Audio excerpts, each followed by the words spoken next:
powers of the waters express the mightiness of God right in the heights. The question is, what are Eidotecha? What are these statues, this testimony? I remember sitting with Saba and Safta once, next to the Yam HaTichon, watching the waves go by.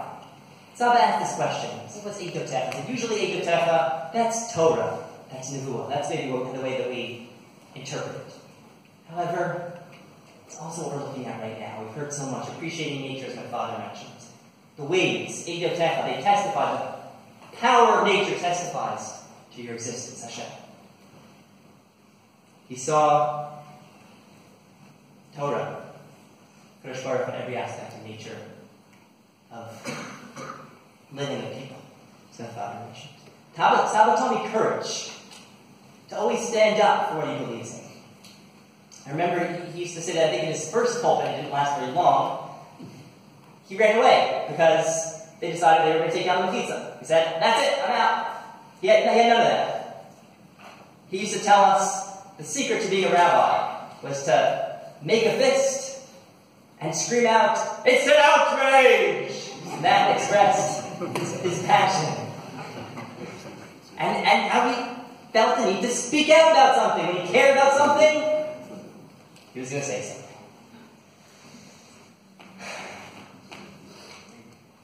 So where do we go? Where do I go? We've lost, as Uncle Shuki said, a giant. Saba said, according to the Lubavitcher Rabbi, we honored our deceased loved ones in the best way, not by writing their names on buildings, but by our accomplishments. That is the most meaningful way to perpetuate someone's name. That's the Torah way. For him, part of this was connected to being part of the community.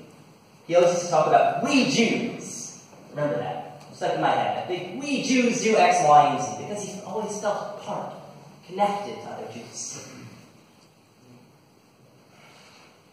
I wanted to just close with a few lines that I saw in a sermon published in the RCA Sermon Manual. This is, I think, from 1982, from Yom Kippur sermon, which I found comforted me, thinking about how to remember Saba, and I take Saba with me in my daily life.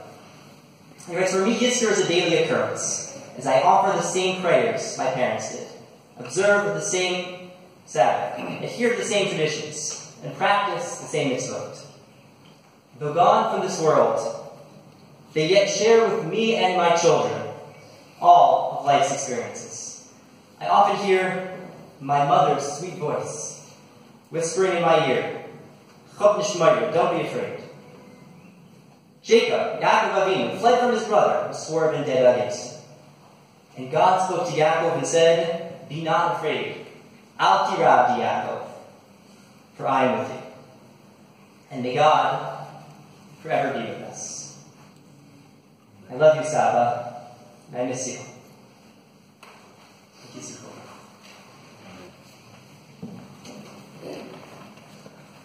Let's ask Ezra Grossman to say a few words.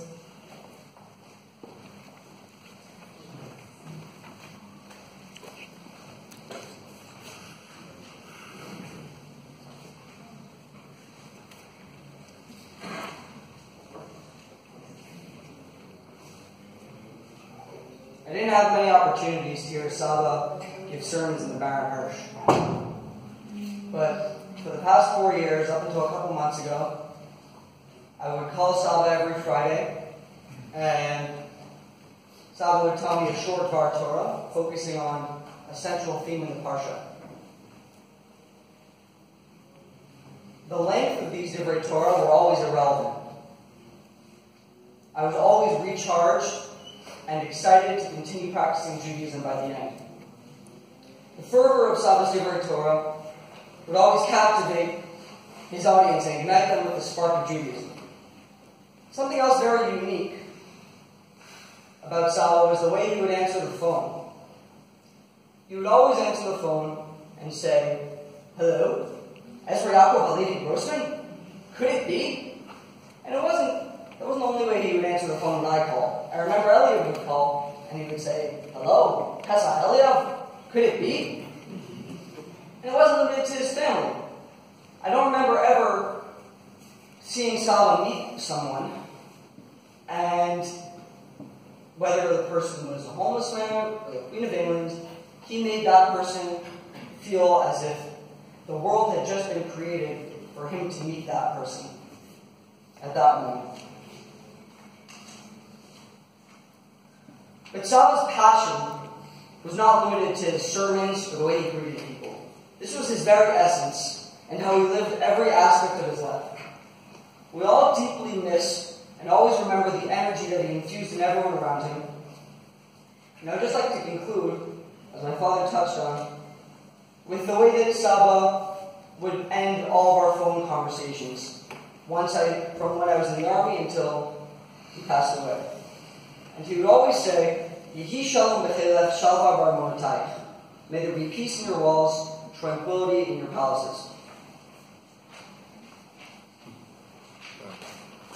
I'd like to ask Elliot Grossman, who asked if the children recommended this.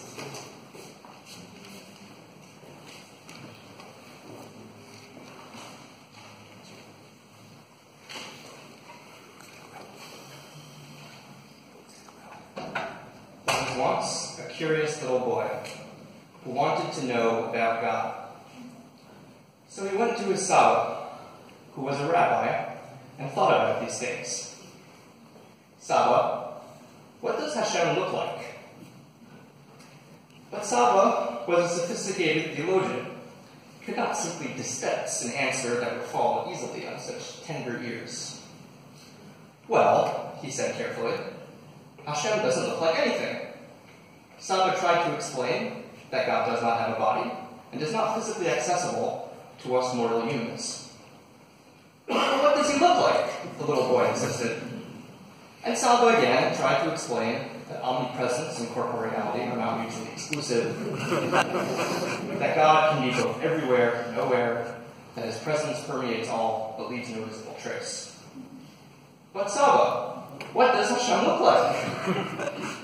Finally, Saba took his young grandson and brought him into the bathroom.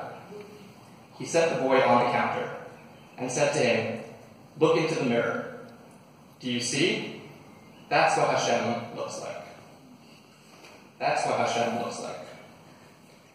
My Saba believed deeply in the Ribono Shel Olam and in his infinitude and in his law.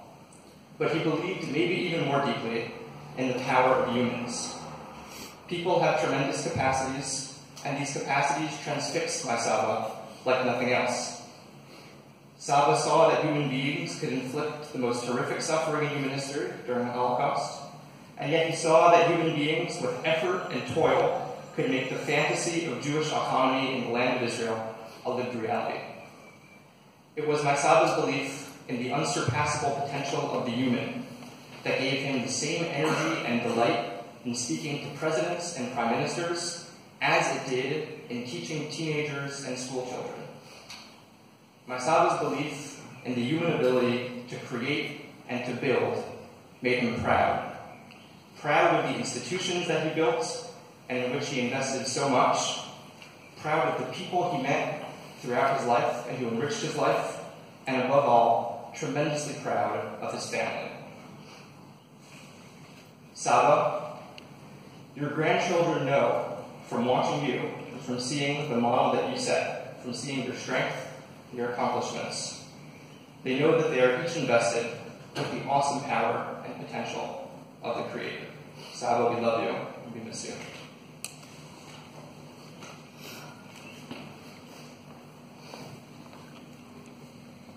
We have the great honor to call upon Mr. Jack Bells to address us now.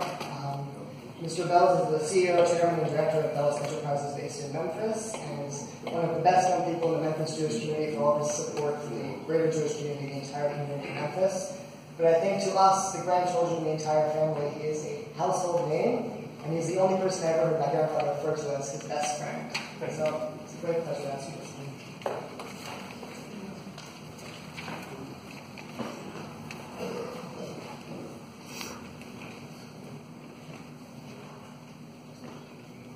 As I look around this room, I see many familiar faces, some of which I remember from Barry Hirsch. as I have heard the words of a loving group of children and grandchildren today, I think we all realize that we have heard love, respect, and admiration for a man whose personage actually fills this chapel. You've heard much today, and I hope you'll allow me indulgence to deliver some remarks from Memphis to our Rabbi. It was very painful for us to hear yesterday afternoon of the passing of our beloved Rabbi and dear friend, everlasting friend, Rabbi Rafael Grossman. It's truly hard to believe that I'm standing before you at his funeral.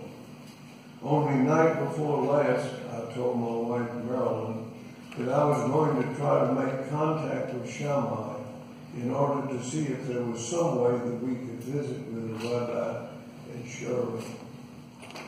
I had spoken with Hillel at our great-grandson Elon's bar mitzvah in Riverdale. We had discussed our love for Rabbi and indicated that somehow I would like us to be able to visit with him and Shirley when we would be in Jerusalem. I am so saddened that we were unable to do that. Rabbi came to Memphis as a result of a tragedy that had befallen their family in the loss of their eldest child, Shoshana. One of our members, Mr. Louis Sterling of blessed memory, advised our leadership of the loss in the Grossman family and suggested that we contact Rabbi Grossman, hoping that a move to Memphis might help that family through this most trying time in their lives. Rabbi and Shirley agreed to come, and our community was blessed with a wonderful spiritual leader, a great Rebbitzin, and a wonderful family. We were honored and enriched through his compassion, his intellect, his wisdom, and his love in so many ways that it would be impossible to enumerate them. Rabbi Grossman was a leader in every way, not only in religious services, but in shepherding our community. He participated in a myriad of simplest celebrations and strengthened us in times of sorrow.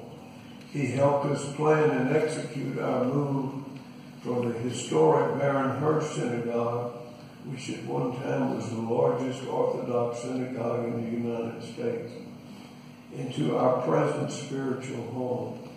He was involved in every detail of our design, planning, and construction of our new synagogue.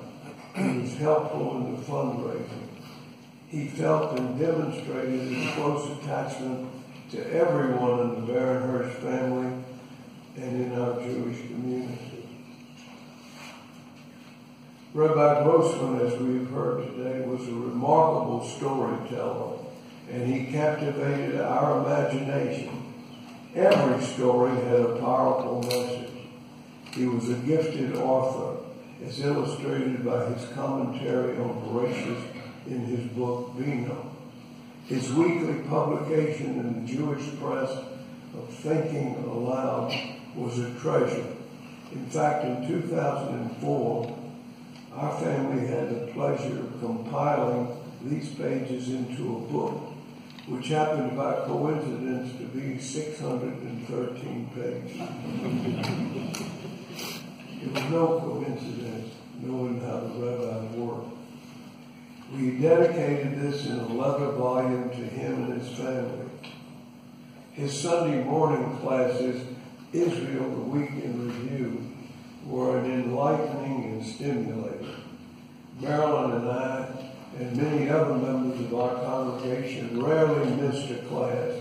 It was our best source of accurate information of what was going on in Israel, politically, religiously, and spiritually. Our family had a very special relationship with our Rabbi, including my parents, Sarah and Philip Bells of blessed memory, and all of our children. Rabbi Grossman performed the weddings of our children and a number of our grandchildren. He helped us celebrate and overcome challenges many times. Marilyn and I received phone calls yesterday from children and grandchildren, each of them expressing how much Rabbi meant to them personally and their recognition of how much he meant to so many. Marilyn and I were fortunate to travel to Israel several times with Rabbi and Shirley. One such visit was about 26 years ago when we celebrated the bat mitzvah of our eldest grandchild, Ariel. In fact, only last evening, I saw a photograph of Rabbi and Shirley, Ariel, Marilyn, and me on that occasion. It brought back many memories, including our grandson Adam sitting on Rabbi's lap and singing beautiful Hebrew songs with tremendous enthusiasm. We have many memories similar to this. Rabbi and Shirley left Memphis about 17 years ago to move to the New York area to be with their children. Their leaving Memphis left a tremendous void in our hearts and our lives. Marilyn and I have so missed having almost daily contact with them from the moment they left. We were blessed, however, to visit with them frequently in the New York area and by telephone. Not only were we able to express our mutual love and respect for one another, but we relished hearing the Rabbi express his tremendous pride in each and every one of his children, their virtues and their accomplishments, both in their general community and the various fields in which they are leaders.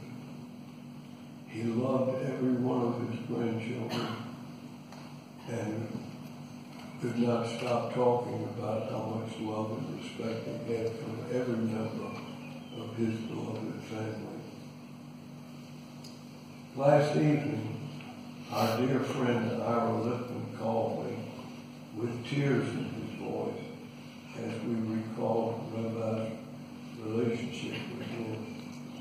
Ira said he would never have become a Baal Tshuva had it not been for his relationship with Rabbi Grossman, and that his love and respect for the Rabbi and his impact on the entire Lippman family would be permanently revered.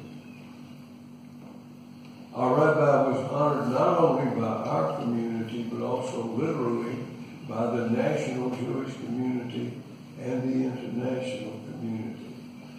He held leadership roles in almost every Orthodox Jewish institution, from the Rabbinical Council of America and the Rabbinical Council International, the Rabbinical Council of the Israel Bond Organization, to the Beth Din of America. I had the honor of enrobing him when he received an honorary doctorate at Yeshiva University in New York. His presence and his personage brought tremendous honor to our congregation and our community and to the Jewish world. He will be missed by all of our family for always, and our memory of him will remain with us for all of our days. It is our fervent hope and prayer that Rabbi's family will know no more pain and that they will continue to be blessed through his memory.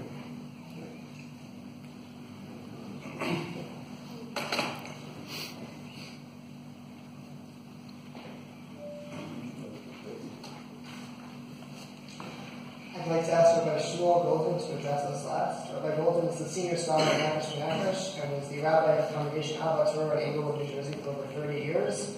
Rabbi Golden was also the president of the Rabbinical Council of America, was a dear colleague and a good friend of my grandfather's. I'd like to ask him to share a few words.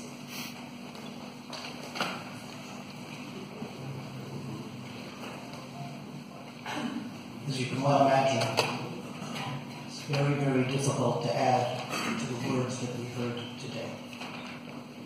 But perhaps one last thought from the outside looking in, representing the thousands, literally hundreds and thousands of colleagues and friends of Rabbi Grossman who love him, revere him, and will always remember him. I think it captures everything that we've heard. Fact is that it's sadly appropriate that we rise to remember Rabbi Grossman at this time of the year. Dafka in between the two monumental events that forged the Jewish nation and gave birth to that nation. Yetziat Mitzrayim and Ma'amad Har Sinai. And while most authorities will look towards Har Sinai as the moment that forges the Jewish people, our calendar reminds us that Yetziat Mitzrayim is a necessary prerequisite. Before you could get to Har Sinai, you had to be willing to leave Mitzrayim. You had to be willing to throw your lot in with a nascent people, following a leader that you hardly understood, into the desert. You had to be willing to say, I want to be part of this people. And perhaps that's why, I think that is why, when someone chooses to join the Jewish nation and we're told that we should discourage that individual, it's not a discouragement that comes from the mitzvot. We don't say it's too hard. We say to that individual, Ma ra'isa shabasa l'Yisrael, why did you come to convert? Iato yodea sheYisrael b'zman hazeh devuyim dechufim zechufim u'jrafim. Don't you know how hard it is to be a Jew? Don't you know how the world treats us? And only if that individual says, Eini Kedai, no, I want to join, can that person then begin to learn the mitzvot. Because the rabbis understood the historical lesson that the first step towards Jewish identity is loving the Jewish people.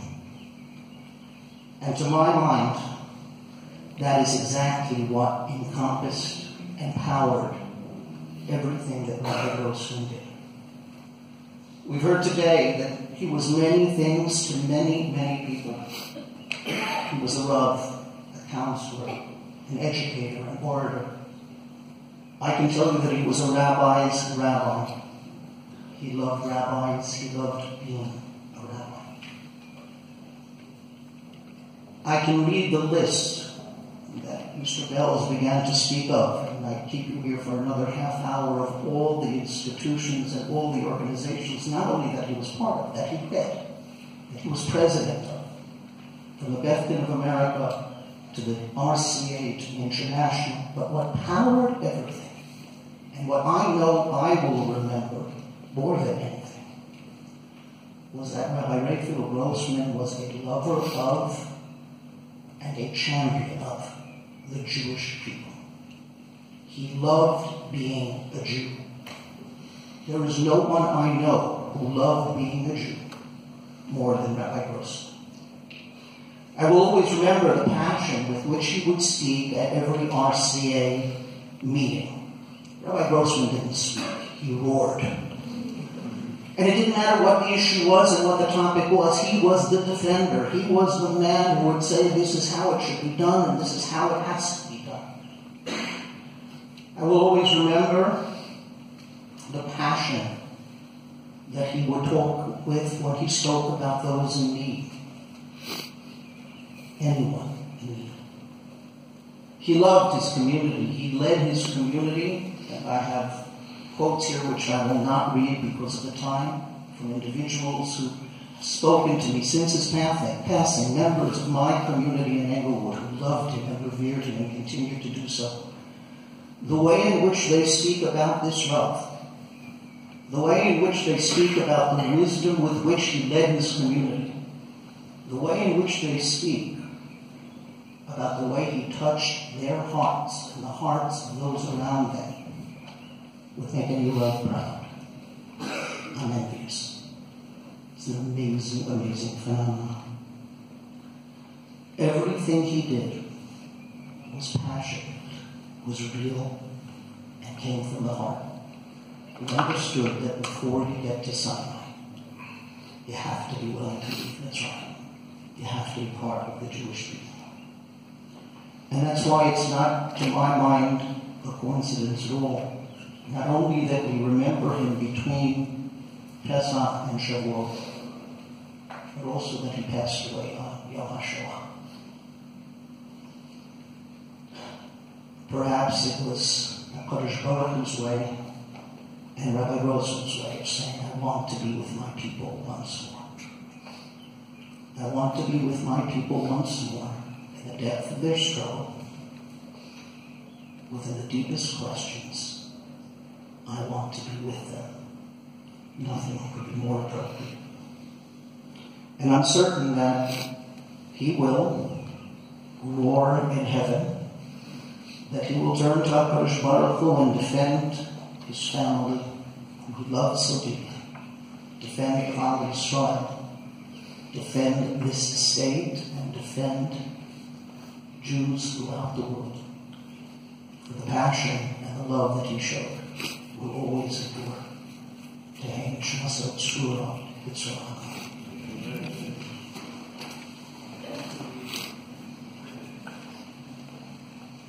We're going to proceed now to the Kura. Shiva is going to be observed in Yerushalayim at Havdalah every meeting for 2 apartment 5 verse 4. We have Shabbos on Sunday at 7:30, and then Mukhanar Zman. On Monday, we'll also be sitting Shiva in Granada at 16 National Street. We have Shabbos at 7:30 over there, Mincha at 7 o'clock, and then stay close in case there are changes for me once we're doing the Kura.